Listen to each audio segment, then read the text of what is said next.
It's Kevin Keatsman Uncanceled on 95.7 FM, KCMO Talk Radio. Good morning, Kansas City. Welcome to Uncanceled on KCMO Talk Radio 95.7 FM. I'm your humble host, Kevin Keatsman, in the seat for an hour until the Vince Show comes your way at 11 o'clock with everything going on up to the minute in Washington, D.C., our nation's capital. Another great show for Pete Mundo. Mundo in the morning today, tough act to follow. He covers everything. But we're going to do our best here, including in our second segment today. I'm going to talk a little bit. I'll talk about Patrick Mahomes. And this is nothing to do with any other subject. It has to do with these, the trappings, I guess, of being a celebrity and either fake news about you or confirmed real news. And it relates to the flooding in Texas. We'll get into that in just a little bit. Also, if you noticed, there was a story on Fox 4 yesterday that basically there are sources saying if the Royals are not in Kansas City, Missouri, it will be Mayor Quentin Lucas's fault. I disagree. I'm here to support the mayor today. It will not be his fault. He may not have saved it. He may not be able to, come in and win the game with the bases loaded and 2 outs. But it will be Frank White's fault. Let's be honest about that. And we'll discuss why and the letter that he sent to Mike Kehoe that I don't think he ever thought was going to be made public. And can you imagine what happened when the Chiefs read it? Holy smokes. How pissed are the Chiefs at Frank White right now? Oh, my God. The Royals knew. I mean, they've had a brawl going with Frank White forever. Oh, my God, Mark Donovan, what you going to do? But we understand many of you have stadium issue burnout, so we're passing on that as our lead topic today and moving on to something completely different. And we're going to get personal, maybe for the first time here on Uncanceled. Personal for me, personal for you, personal for anyone listening that's ever been in a relationship. More in particular, maybe marriage. We'll generically talk about it as a spouse and marriage. But if you've been in a relationship, it counts. You don't have to be married. A lot of young people, especially today, are choosing not to get married, but they stay in relationships for decades. So this occurred to me yesterday when I heard the president say something that I don't ever remember any other president saying and being so open and honest about it, knowing and feeling so comfortable about his decisions, his record, the things that he's done as president, to go, I'm just going to go ahead and open up and say this because I'm not going to get criticized for this in any way, shape, or form. That's not going to happen. But it was a very real peek into the marriage of Donald and Melania Trump. We saw them Sunday at the soccer match in the Meadowlands. She looked lovely. She's gracious and lovely everywhere she goes. She's a fantastic first lady. What we don't know a lot about is their personal life, and that's the way she demands it. And I say, great for her. Barron Trump, their child together, is, I won't say secluded. The paparazzi get photos of him in New York. He's going to college in New York and things like that, but he's very covered. He's very private. You don't know a lot about Barron Trump, and she wants it that way, and she demands it that way. And there are certain things in a marriage that each spouse absolutely gets their way. It's the hill they're willing to die on. And their private life is one of them. So it was very interesting to hear Donald Trump say that he has great calls with Vladimir Putin, but there's 50 days until he puts massive sanctions on Russia and is going to cripple them economically. He'll do a 100% tariff. It's going to shake the markets. It's going to shake the world. There's going to be all kinds of bad things happen economically for Putin. He's got 50 days to find a way to come up with how they're going to end this war. And he said, I've decided to do this because I kept having these great phone calls with Putin. And then I'd go up to the residence at the end of the day. I don't know what time that is, 10, 11 o'clock at night. We know Trump famously sleeps only like 4 hours, so I don't know what time that is. Maybe he sleeps 11 to 3. Maybe he sleeps midnight to 4, 4:30. I don't know what his sleep patterns are. But whenever he goes up, he would say, yeah, I had a great day. I had an unbelievably great call with Putin today. We had a great chat. I think it's over. He'd say, I'd confide in my wife. I think it's over. I think we're settling this thing. And she'd say, really? He just bombed a nursing home.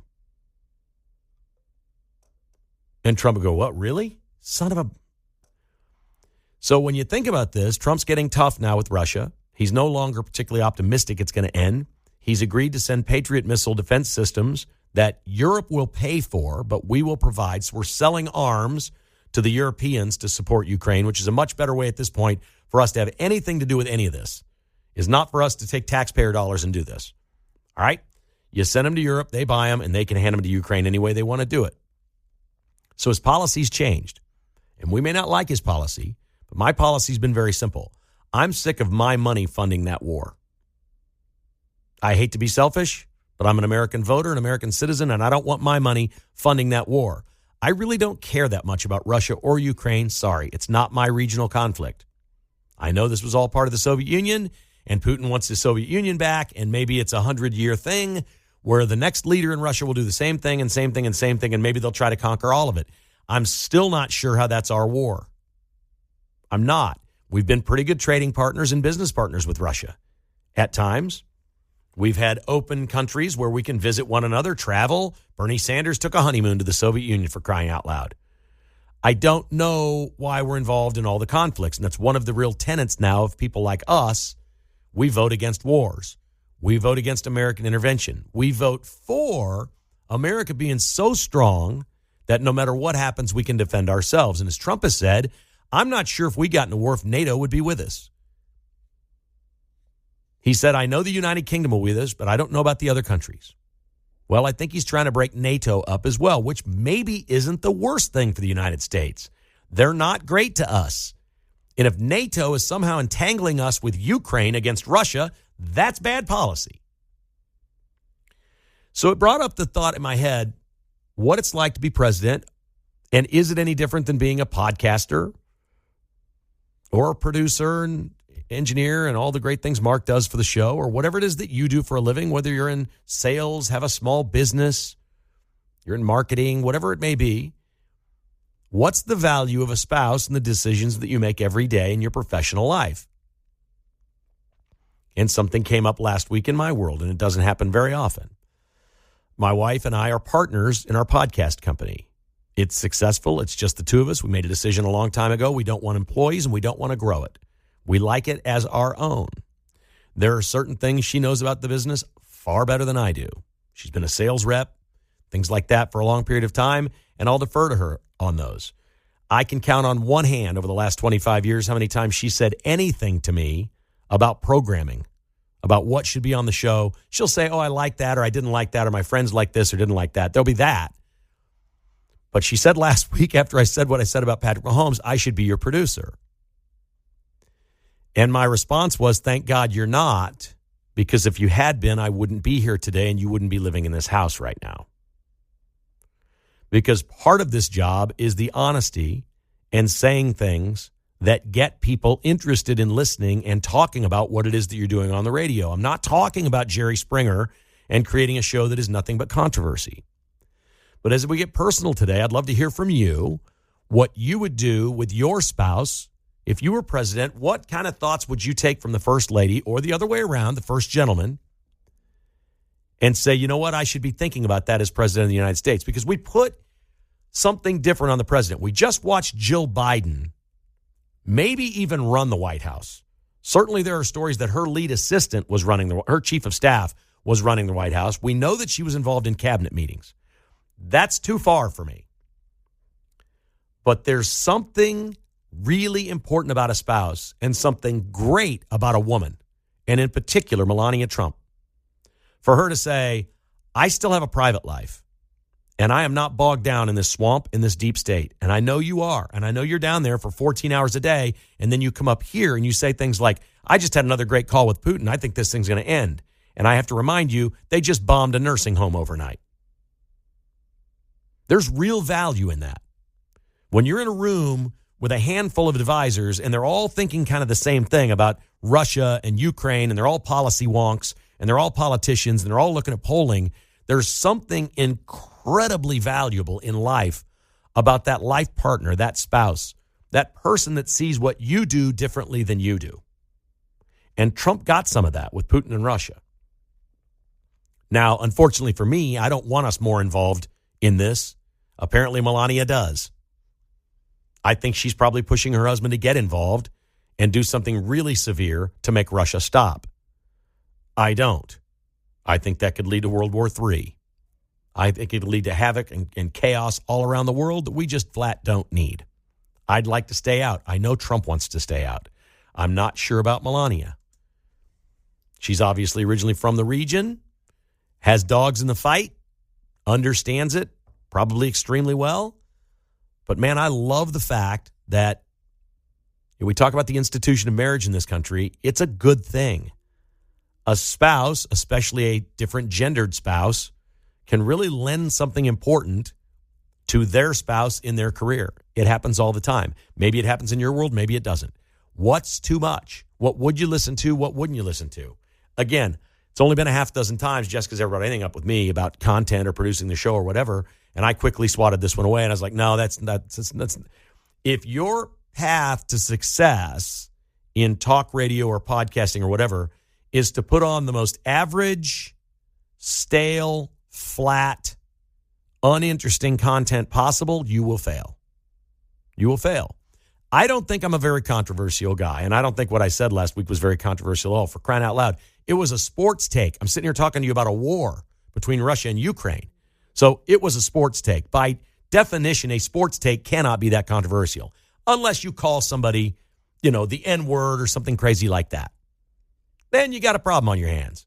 But it's a sports take, for crying out loud. Not really the end of the world now, is it? So what do? How much do you bounce it off? And I'd love to hear from some ladies in our audience that are professionals or are involved in your husband's career. What's too much and what's right? And what did you think of Melania having a say on this war? Should she? Because I'm guessing everybody in this audience just went through 4 years despising the fact that Jill Biden had her fingerprints all over the White House in everything that was going on, and we hated it. And I was pretty solid in saying, look, I understand the role of the First Lady, and I understand a marriage, and I don't think this should just be a dead zone that you can never talk about anything. And I think a president does need to confide in a spouse privately. But I'm okay with what Melania did. And I think in many ways, it was probably something that he hadn't heard from anyone else. If you'd like to join the conversation, give me a holler right now at 913-408-7957. We start today with our man, Steve. What's up, Steve? Good morning to you, sir. Hey, Kevin. Enjoy the topic today. I have no problem with the president or Melania on this issue, primarily because I think the president for 40 years has been negotiating and doing deals with mafia guys and union guys and taking all sorts of information from all sides, knowing how to poke and prod and get the best deal that he wants. I would kind of equate this to Tom Watson would always tell his caddy, Bruce, he'd always say, you have one veto. If you need me to hear one thing, and maybe make a policy decision, if you come through on this veto, then maybe you'll get another one the next day as a caddy. That's how I kind of view the First Lady or advisor. If you really think this is important, then tell me this piece of information, and I'll do. I could do something about it. I mean, the guy is impeccable when it comes to negotiation and making deals. We just saw it. He put that whole Epstein thing to bed in 3 days. The guy never gets any credit for the stuff that he does. He knows how to call people's bluff. This Ghislaine Maxwell says she's going to come out and say something. Well, she hadn't said nothing. She hadn't said anything. Right. So for all she'd have to do if she really had the goods was take a piece of mail and a stamp and send it to TMZ and Harvey Levin and spill all the details. Well, what she'd want to do is get a lawyer and demand release and immunity. And I think they would do it. If she really had the goods on a whole bunch of people and could shake the thing up and was willing to talk, that's what would do it. But this thing with Trump and Melania, I don't want to get off track here. This thing with Trump and Melania, I think this is interesting because he said publicly now several times, I have these great calls with Putin, and then overnight he bombs the hell out of people. And that came directly from Trump's wife. And I think it's cool that he admitted that. Like he would go up and think, okay, I had a good day. I got this done, this done, this done, and this done. And he'd say, I had a great call with Vladimir today. And she'd go, really? Because he just bombed a nursing home. And that would say, as a husband who went down and thought, wow, I just spent 48 minutes on the phone with Vladimir Putin. We made progress. I think this war is going to end, which is really important to Trump. That would knock you back on your heels. And that's what you want a spouse to do, because guess what? Apparently the people around Trump aren't saying that to him, are they? Well, that's a sign of strength, not weakness. That's exactly right. You're willing to take feedback from that, as it could be crucial in decision making. But he's done this his whole life. He knows, the national media can't.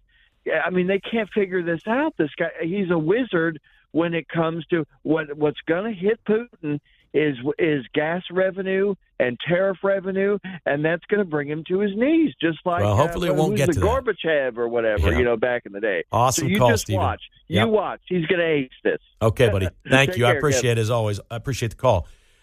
Maybe. I hope we don't get to the 50 days where it all starts, because I think the sanctions will be bad for every American. I think the markets are going to go down. I think it could hurt the economy. I think us hurting them will hurt us. And let's be honest, the 1980s were like this. We've just re-entered an era where it's all about us. When our battle cry is America first, and I'm not talking about all of us together, every single day you should be thinking about what the federal government can be doing to make your life better. Not my life, your life. We should all be thinking that way. It is absolutely time to be selfish. After the last few years, after COVID, after all the crap we just went through, we should be selfish right now. And every single move should be to help American citizens. Lower crime, better economy, all these security and safety issues, no more wars.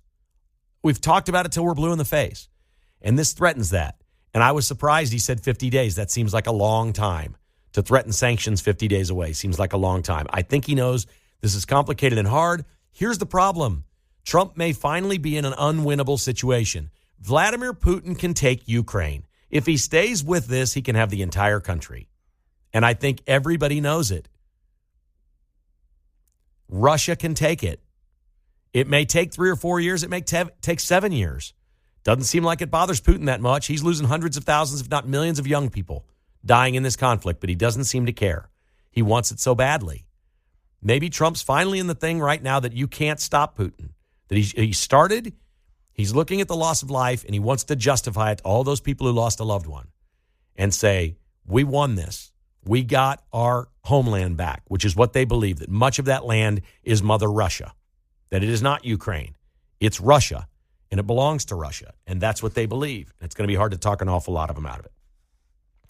When we come back, why it's not Mayor Q's fault, like Fox 4 reported, if the Royals don't stay in Kansas City, Missouri. That's next on Uncanceled. All right, I learned a couple of things over the last few days I had an experience yesterday. I talked about it on my podcast today. I was at a restaurant with a friend, and the waiter came up, and the waiter didn't know what I did for a living and asked, and I hate talking about that. And so I did, I'd rather just say, I don't, it doesn't matter. I'd really rather just not engage about that sort. Talk about the weather or whatever, fine. Or, hey, what are the Royals going to do?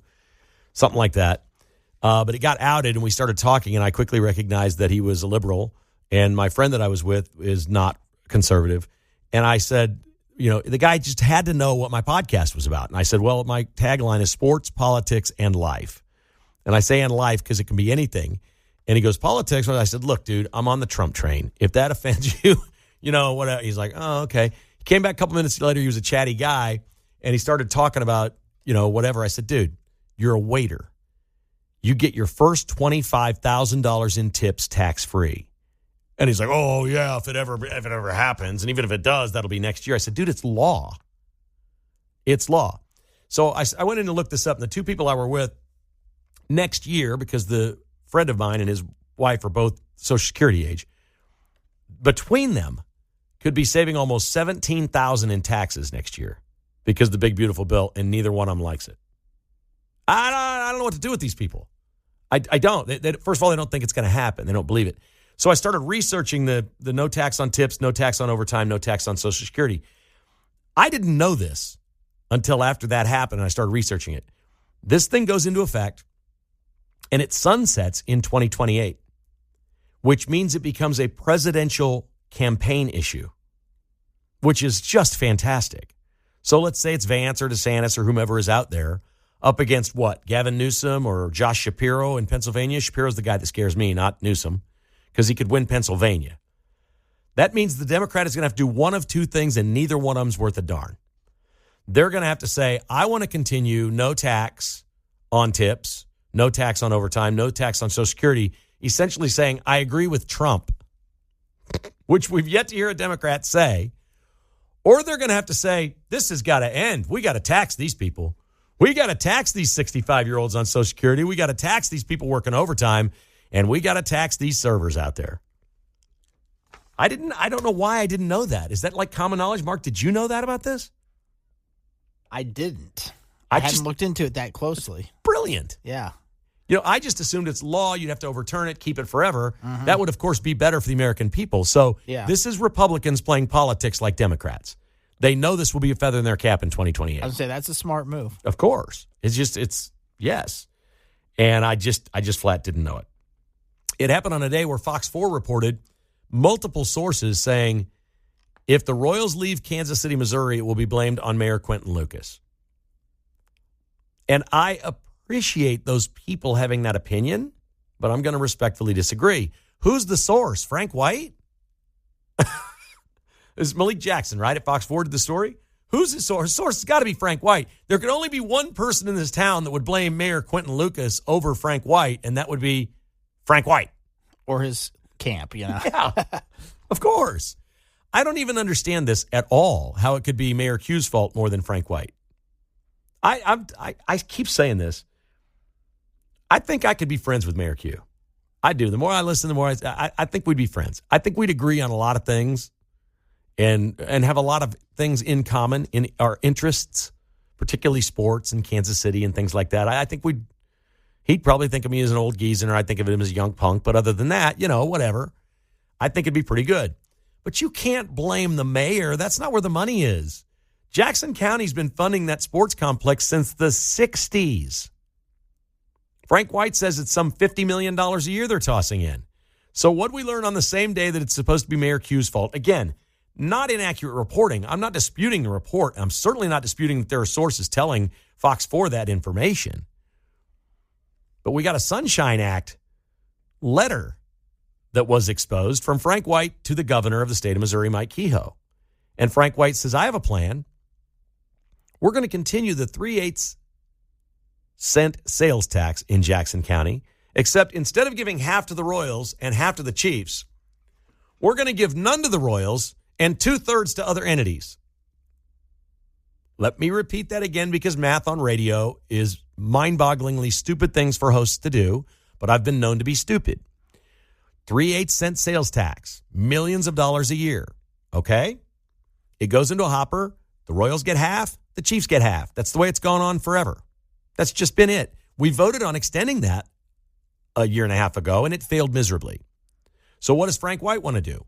Well, he wants to fund university health because he says Trump is wrecking university health. So we're going to need money because, Trump. We're going to need money for health care in Jackson County because, Trump. And then the other is for like the courthouse, which is going to be one sweet courthouse if they get 1/3 of that sales tax, baby. Look out what they do. There might be a whole Frank White wing on that baby. His name on it and everything. And then the Chiefs get 1/3, but the Royals get none. So Frank White's letter, which I'm assuming the Chiefs didn't see, the Royals didn't see, Frank White sends off a letter to the governor of Missouri. It's buried in minutia. It's not public, but because there are Sunshine Acts, we're able to find these things. I guess the Star dug it up or whatever. And so they dig it up, and here's Frank White's solution in Jackson County. Sorry, Royals, nothing for you. You're out. Frank White hates the Royals. Let's be honest about this. He hates them. He despises them to his core. He's got a statue out there, and he hates them. He hates them. This is a long, decades-long, bitter thing. Frank's been bitter at the Royals forever. Doesn't matter the owners. He's just been bitter at the team. I'll give you my opinion. It's because he's not George Brett. And it goes way back. That he thought since he was from Kansas City, he should have been that guy. He's not George Brett. Frank White, maybe arguably the second best player in Royals history, but he's not George Brett. Never has been. And the organization didn't treat him like they treat George Brett. And he's still angry. So the Royals get nothing. And he says, goodbye, we don't care about you. Oh, and Chiefs, sorry, I'm slapping you to less than what you're already getting. You were getting half this money, now you're going to get 1/3 of it. Sorry for your bad luck. I'll ask the question, what in the world are the Royals and Chiefs even doing talking to Kansas City, Missouri, or Jackson County? Get out. Get out. Mark Donovan, you know you want to get out. Mark Donovan, I'm guaranteeing you 1,000%, I've got so many sources on this, wants to go to the Legends. He just has to make sure that his owner's on board. What do you think Mark Donovan's reaction was when the letter comes to light that, oh, the possibility of renovating Arrowhead now, you're lowering the amount we get?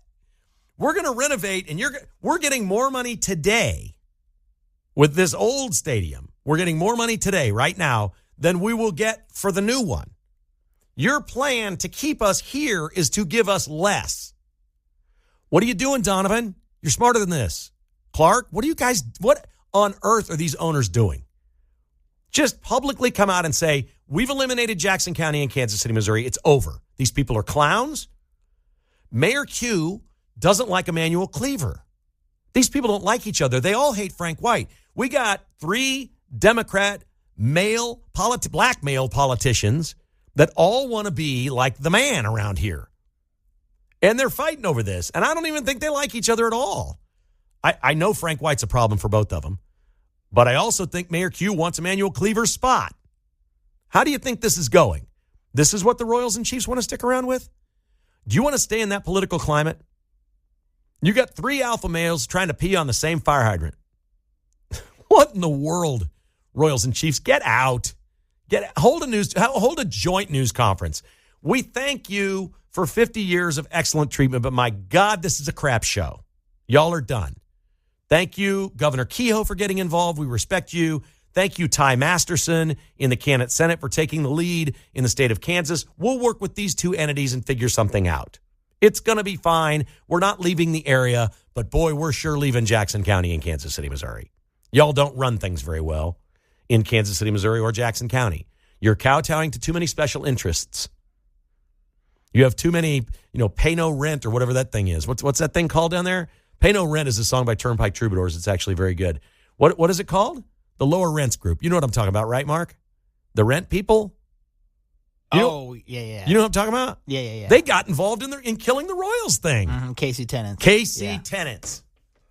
KC Tenants. The Royals say, the Royals were a clown show too, because with just a few weeks left, they're like, okay, here's where we'll put our ballpark, and here's what it looks like. Nobody knew the plan.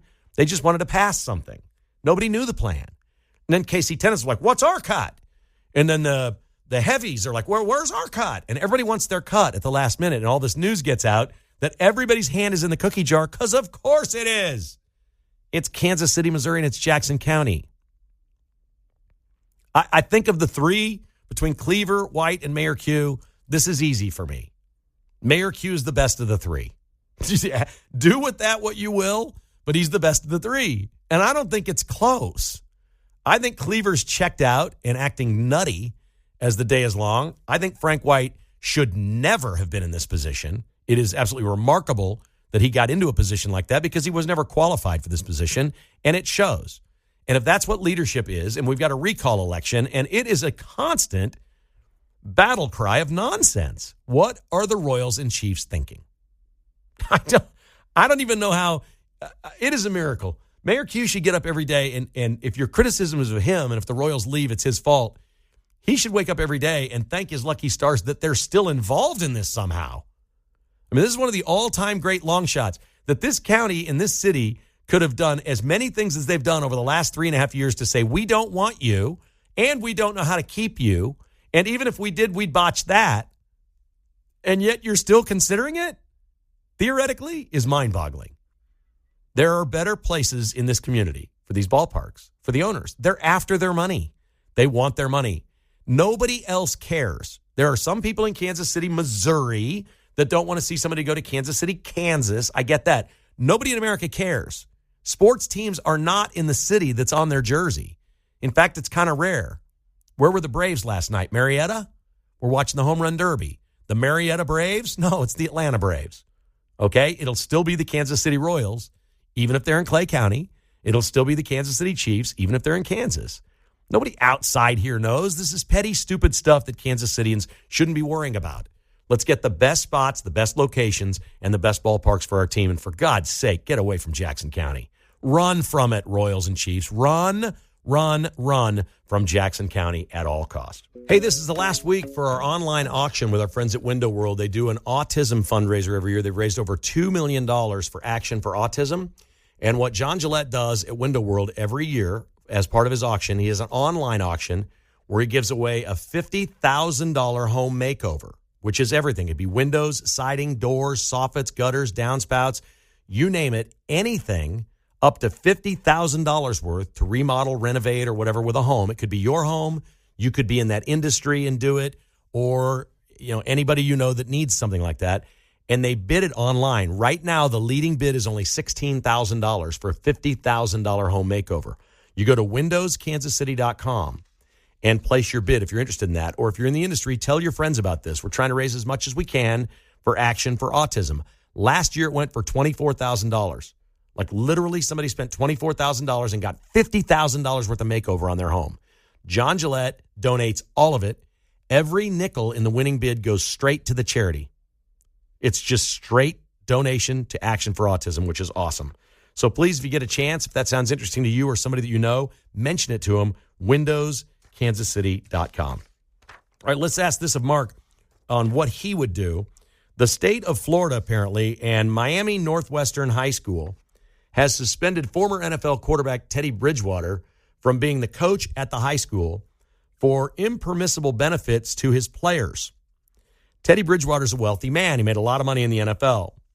And he coaches this team, and he said he spent $14,000 of his own money on training camp. He bought pregame meals for the players, a training table, healthy meals for them to perform better for $2,200. He spent $1,300 on ice baths and recovery and things like that. $700 in Uber to help some of the kids get to practice because they didn't have parents that could bring them. And he spends $300 a week painting the field. And he says, this is my favorite part. He released a statement, did Teddy Bridgewater, after he was suspended. This is, quote, the suspension came from Miami Northwestern, and it's impossible to suspend somebody who doesn't work for you, wrote Bridgewater, who coached last season and won the state championship as a volunteer, not an employee. So if I'm suspended from Miami Northwest, I'm free to go to any other school of my choice, but I'm not going anywhere. I love this school, and if it comes down to it, I'll volunteer from the bleachers like I used to in 18 and 19 when nobody had a problem with it. Mark Van Sickle, what would you do with Teddy Bridgewater? Let him coach. Let him coach. That's exactly right. This dude's just trying to help these kids out, and then these bureaucratic, I don't even know what you want to call them. I don't want to dump myself over here, but these guys, I mean, come on. Let Teddy do his thing. Come on. They're saying he broke the Florida State High School Activities Association rules, which is probably true. It's probably true. And I don't know enough about this school to know if this is a school where the students have money or don't have money or whatever. I don't know. But it does say Miami. It doesn't say West Palm Beach High. Yeah. Right? Well, if these kids can't get to school, he's giving them rides. It seems like that might be an issue. That's a lot of Uber rides, man. $700 a month. Oh, man. That's a lot of Uber rides. I think I like and respect Teddy Bridgewater more than ever. He obviously is good enough at coaching. Now, somebody's going to say that the reason he won the state title is he's probably recruiting players from other parts of the district and bringing them in and loading up his team. So if that's happening, that's a totally different deal. If he's paying kids that live 30 miles away and then paying for their Ubers to come every day and play on that team because transfer rules are loose, I've got a problem with that. Yeah, he shouldn't be doing that would be that. a little different. Totally different deal. And they did win the state title. And I mean, it sounds like it must be a big class, right? Miami Northwestern? Yeah. I did not. Teddy Bridgewater, that's awesome. He volunteers as the coach.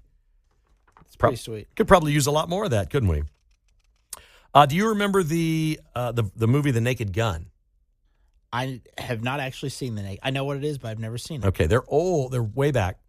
They're comedies. The guy who made them was named David Zucker. Okay. And he's not involved in the remake. There's a new one coming out next month. It stars Liam Neeson and Pamela Anderson.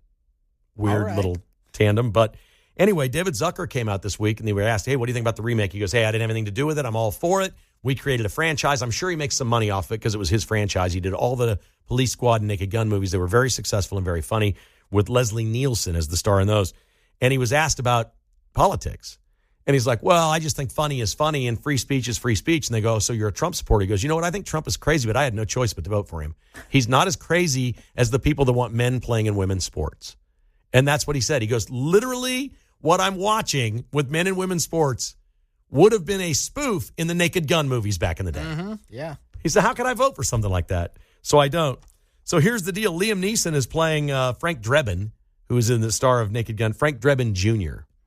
And I don't know how Liam Neeson could be funny. Have you ever seen him be funny? No, he's always the serious guy. I don't know how this is going to work. I guess we'll see. I don't know. The early reviews on it are it's hysterical. That it's got a lot of really funny moments, and we'll see. Is Cal Raleigh your favorite player? He's one of my favorite players. Behind Bobby Witt. I say Bobby Witt Jr. Yep. I really like Julio Rodriguez, too, from the Mariners. Okay. But Big Dumper's up there. Your heart's a little bit in Seattle. I get it. The big dumper is Cal Raleigh, the catcher for the Seattle Mariners, who's going to break Salvador Perez's record for home runs, right? Mm-hmm. Salvi's got 48. 48, yep. That's the record for a catcher in a season, Yep. Major League Baseball. Cal Raleigh has how many? 38. At the All-Star break. Yep. How many can he hit? I say if he gets over 50, that'll be solid. I think he's going to come down a little bit the second half, but... Oh, I'd be surprised if he doesn't get 60, wouldn't you? Really? Okay. See, I think he's going to come back to earth a little bit second half. Okay. He won the home run derby last night. How happy were you? Man, that was exciting. My girls were watching with me, and I was jumping up and down. I was pretty excited about it. So the whole family was behind him? Oh, yeah. Yeah, that's cool. Oh, yeah, they were in on it. My daughter Riley actually got a ball from Cal Riley 2 summers ago. Really? Threw it up to us before the game started.